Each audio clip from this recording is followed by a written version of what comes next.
Alright, so today we'll be looking at solvable algebras.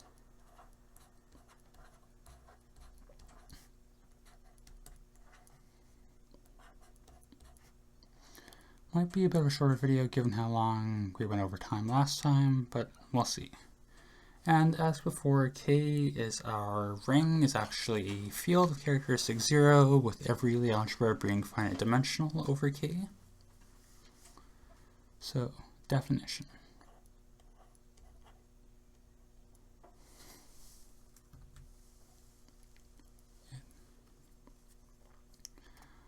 A Lie algebra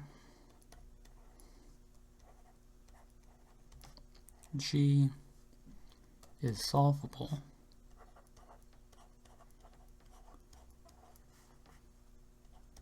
if the kth derived series of G is equal to 0 for some K,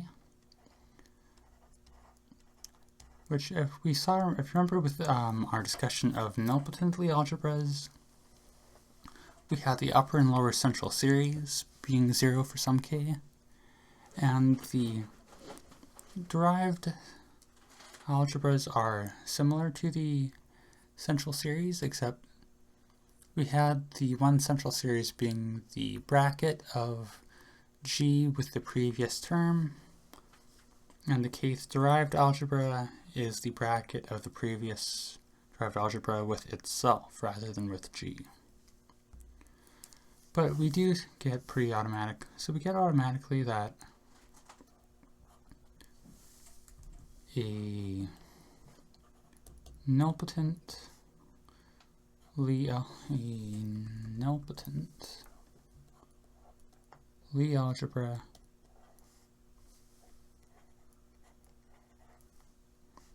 is solvable. Since the bracketing successive condition of the central series is stronger than the derived series, so we have that if the central series goes to 0, the derived series goes to 0 as well. So that's automatic. Next, we have a proposition which gives us how we can combine solvable Lie algebras as you'd expect, which says subalgebras and quotient algebras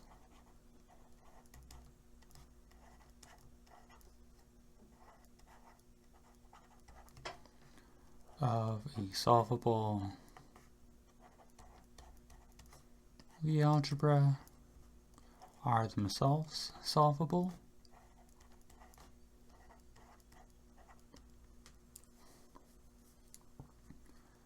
Every extension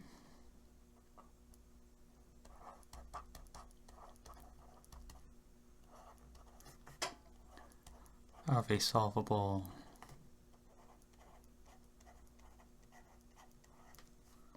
Lie algebra by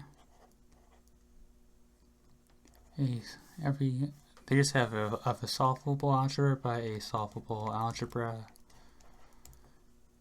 is solvable.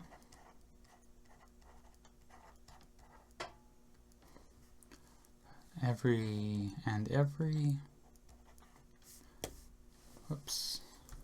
finite product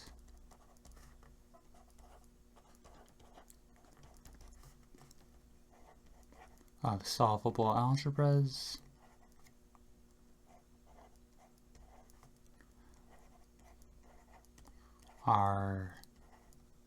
is solvable.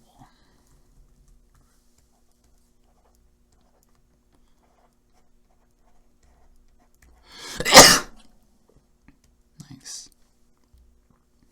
Alright, and our proof.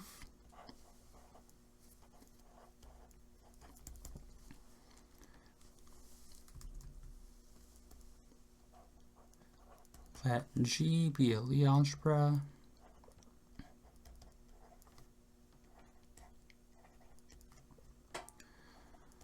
with a subalgebra G prime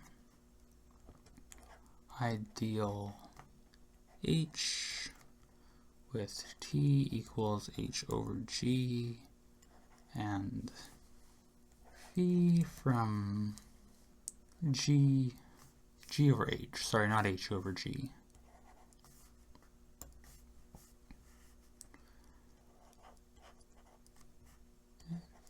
Phi from G into H, from G into T, the canonical map.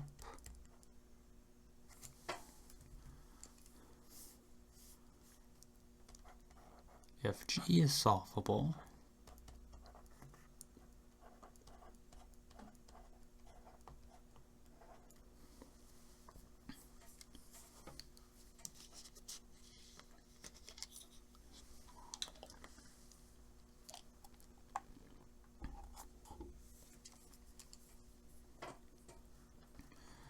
if G is solvable, then there is some, then for some K,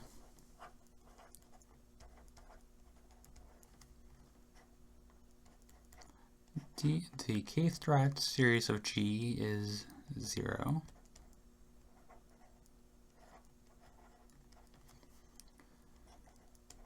Hence, the kth derived series of G prime is within the kth derived series of G is 0.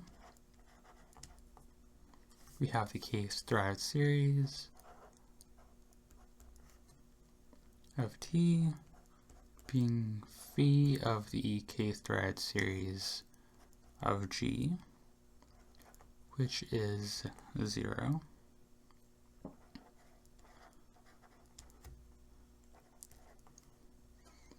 So G prime and T are solvable. So that's our first sentence down.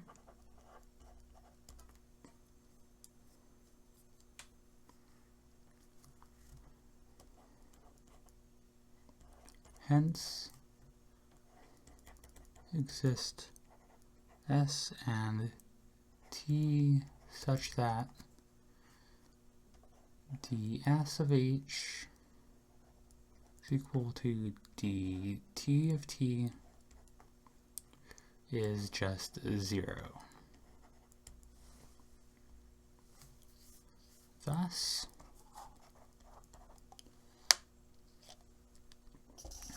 we have that dt of G is an H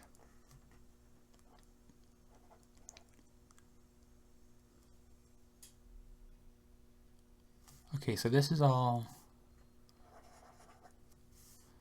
in the converse case, which if G and H are solvable. So I didn't read far enough ahead. Solvable, if G and H are solvable, H and T, sorry, not G and H. We're trying to show that we can multiply them back together to get that G is solvable. So we get that d of S plus T of G is in ds of dt of G. Well, I mean, these are actually equal.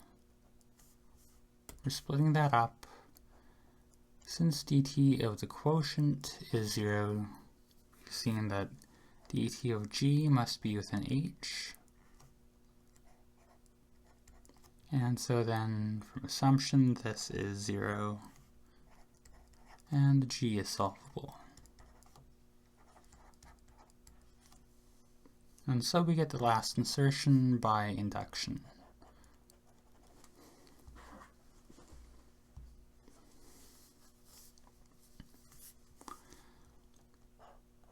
In proposition,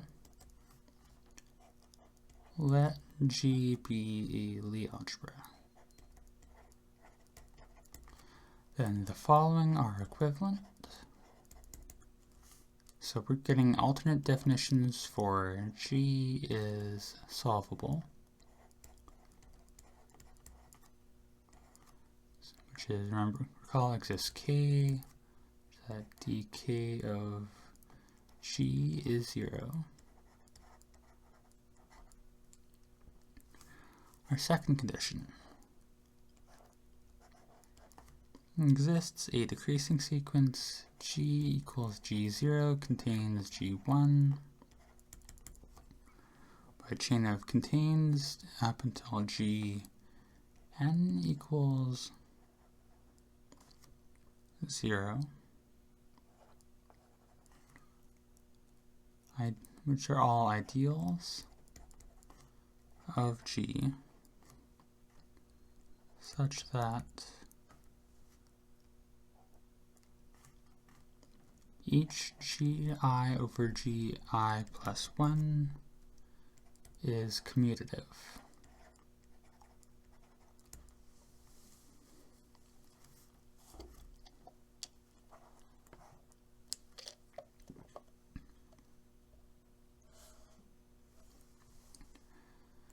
Three is similar to the same. There exists a decreasing sequence. This time Gi prime will index them.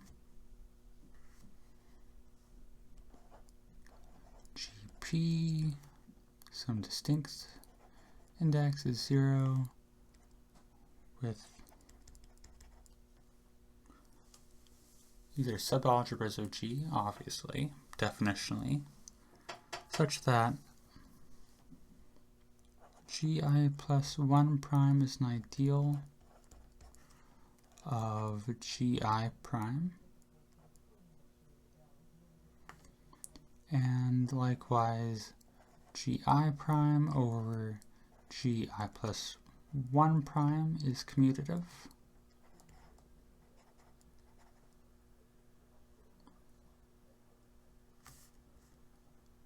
Condition D. Exists a third decreasing sequence.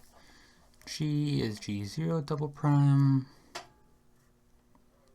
contained within G1 double prime all the way up to GQ why not double prime is 0,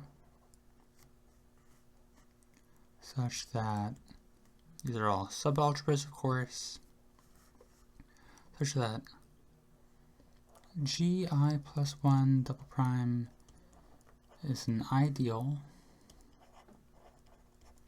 of Gi prime of codimension 1.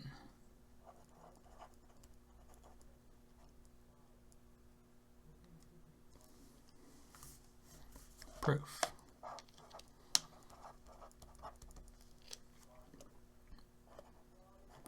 A implies B.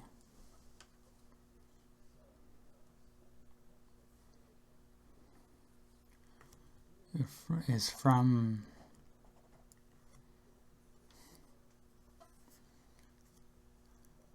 Gi equals dik, di of G.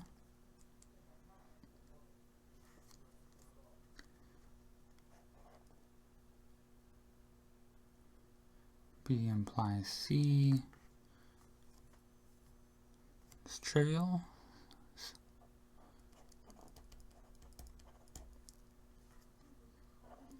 C implies D.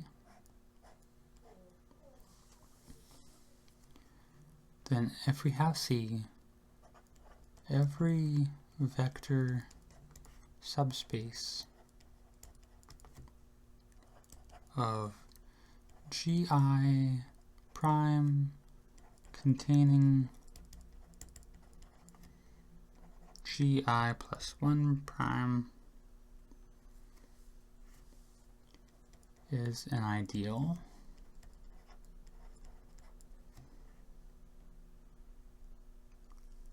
of Gi prime. So then we can just break it down by dimension.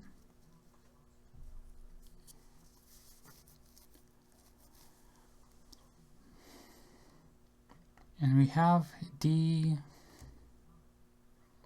This is by solvable extensions, by which I mean the extension of a solvable algebra, solvable extension of a solvable algebra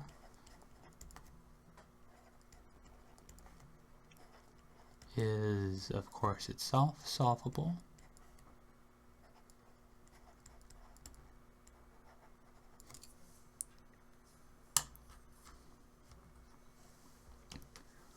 So that's our first part. Okay. So we'll go through some examples. We'll talk about the radical, which I thought was of a nilpotent algebra, but it's not. It's of a solvable one. We will see it here defined.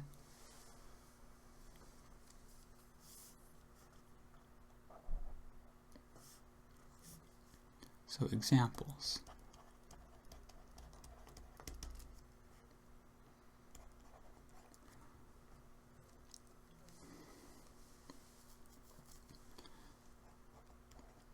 Let G be a two-dimensional vector space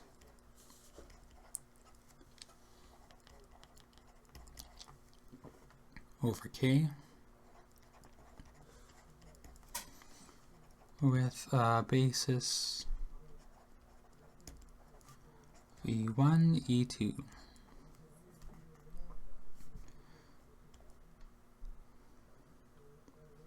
Then, and we're going to give it a Lie bracket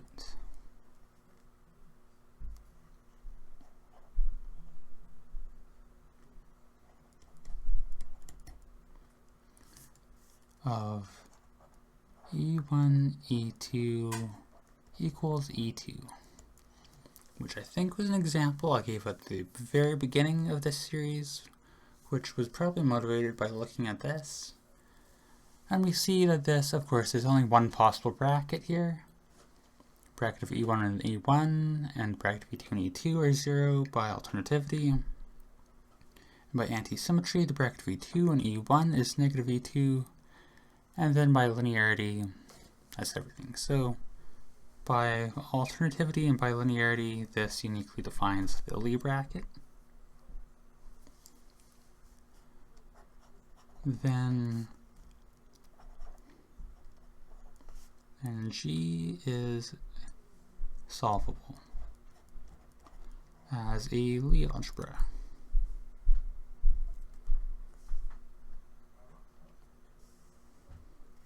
Now here's the fun part. Let H be a non-commutative Lie algebra. Essentially the bracket is not 0 of dimension 2 over K.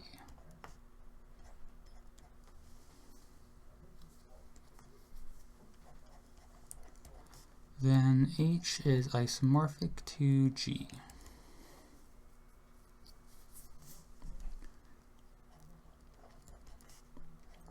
I'm going to let F1, F2 be a basis of H.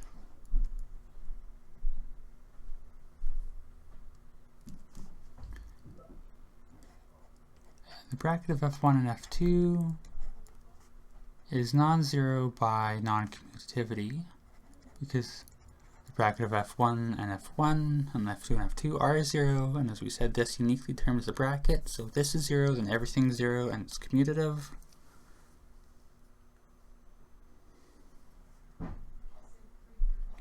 And so we have that F1, F2 generates a one-dimensional subspace T of H.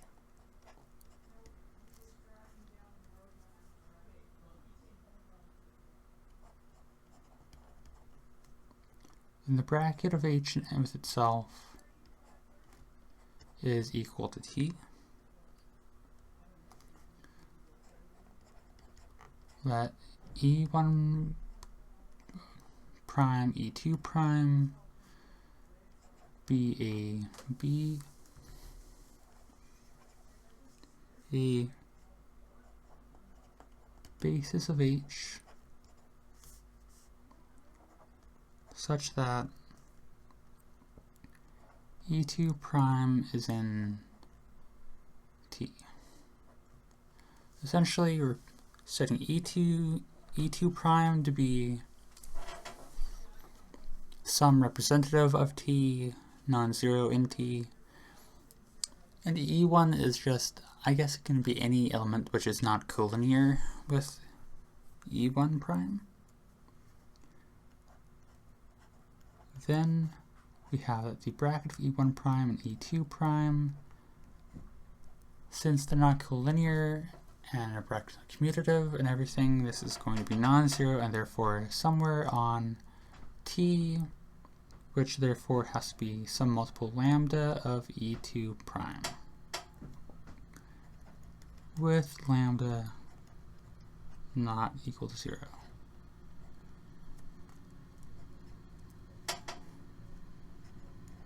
And thus,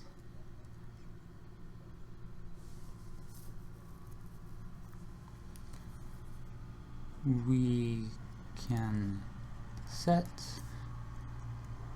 E1 double prime to be equal to lambda inverse of E1 and E2 double prime to be of E1 prime,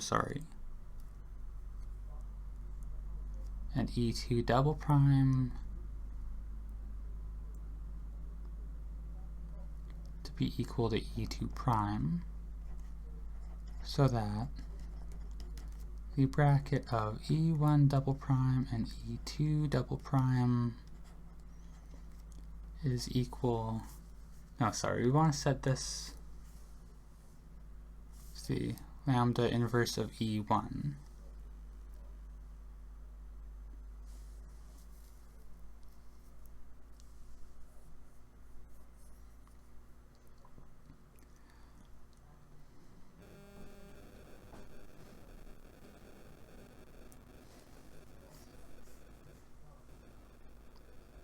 Now this has to be E1 prime.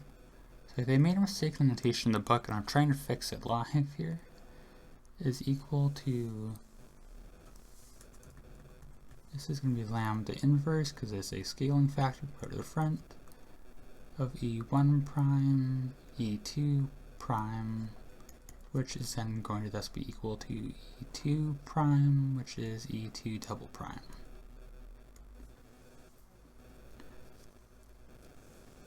And thus our isomorphism just sends E1 and E2 double prime to E1 and E2 normal, as you would expect.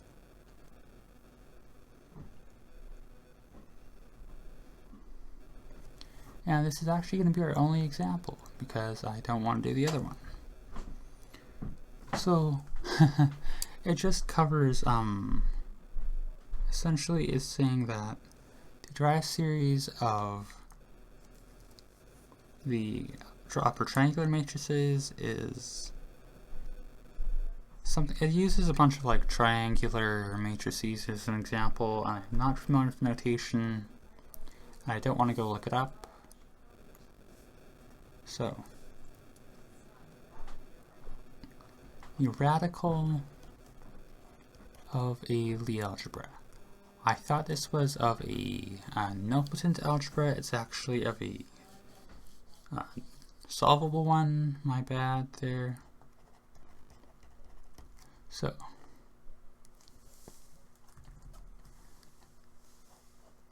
let A and B be solvable ideals of a Lie algebra G.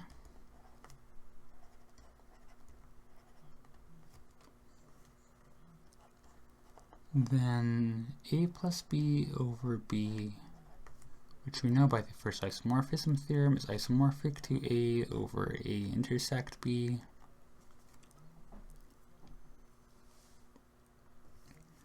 Is solvable.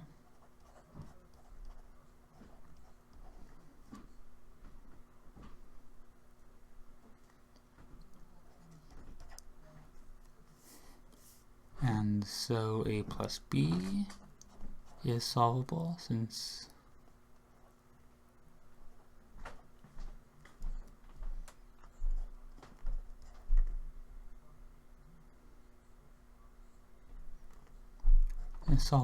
it is an extension of a solvable algebra, but a plus b over b by a solvable algebra b.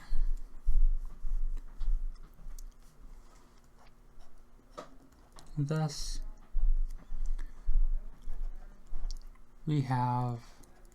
what we have here is that the sum of two solvable ideals is a solvable ideal. So thus we have a maximal solvable ideal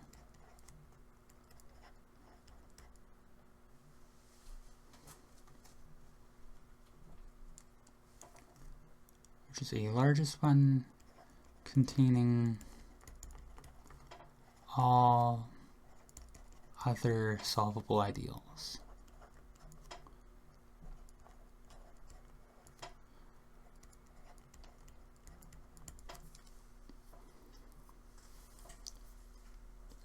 Definition.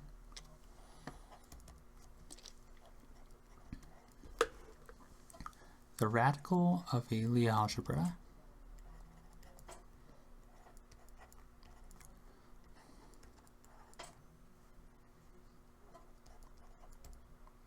is its largest solvable ideal. We have a proposition. The radical R of a Lie algebra G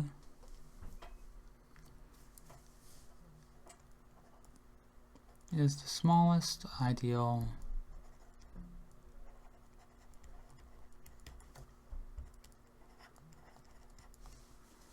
of G such that the quotient of G by R has a radical of 0.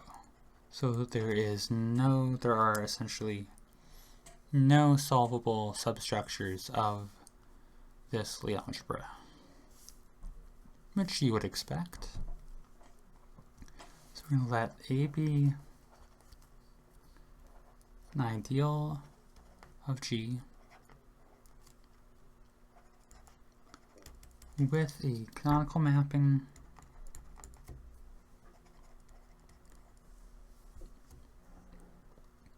phi of G onto G over A. If the radical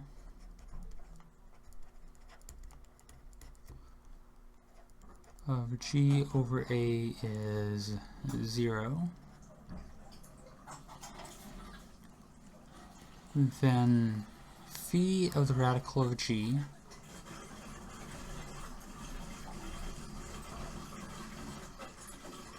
is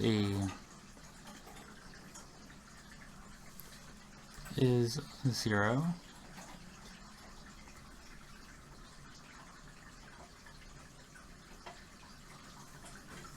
and also solvable ideal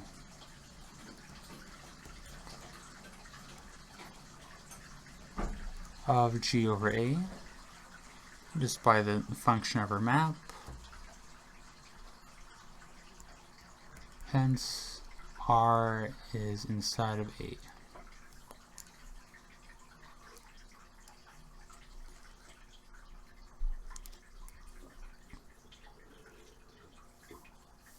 We also have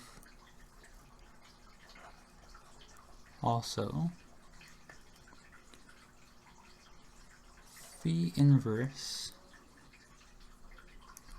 of R prime with R prime the radical of G over R is an ideal of G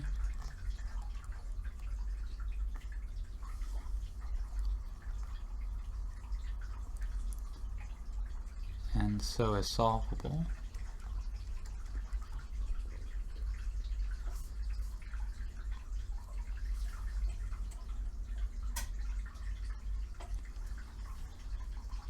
And I guess not so, and is solvable.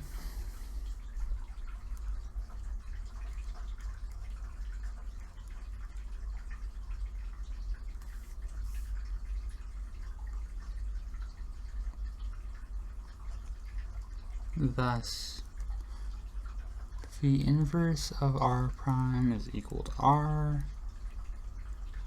So phi of R equal, so R prime, so I gotta figure out how to write this.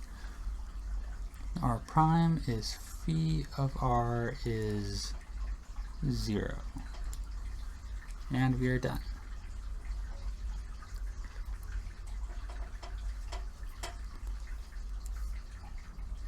One last proposition for today. Let G1 through Gn be Lie algebras.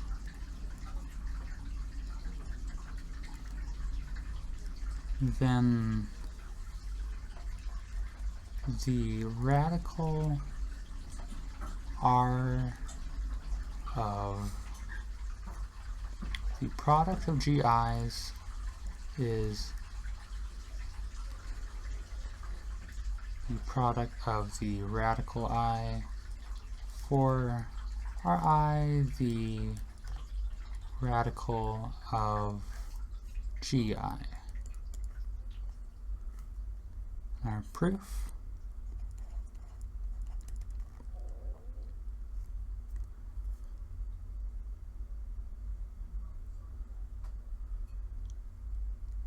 R prime equals the product of Ri is the finite product of solvable ideals and is therefore a solvable ideal.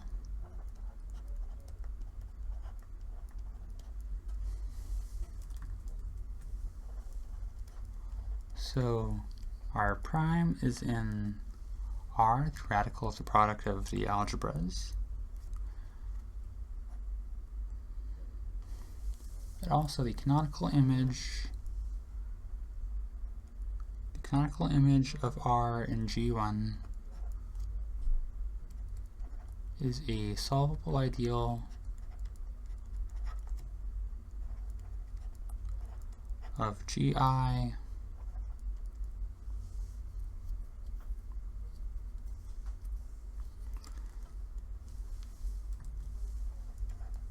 so phi R must be contained within Ri. Thus, R is in R prime. And that'll be it for today. Our next topic is the nilpotent radical, exploring that in this new context. We might have to split that up over a couple videos. There's a lot to say about that, it looks like. But yeah, maybe a shorter episode, but I think I gotta end it here. Thanks for watching.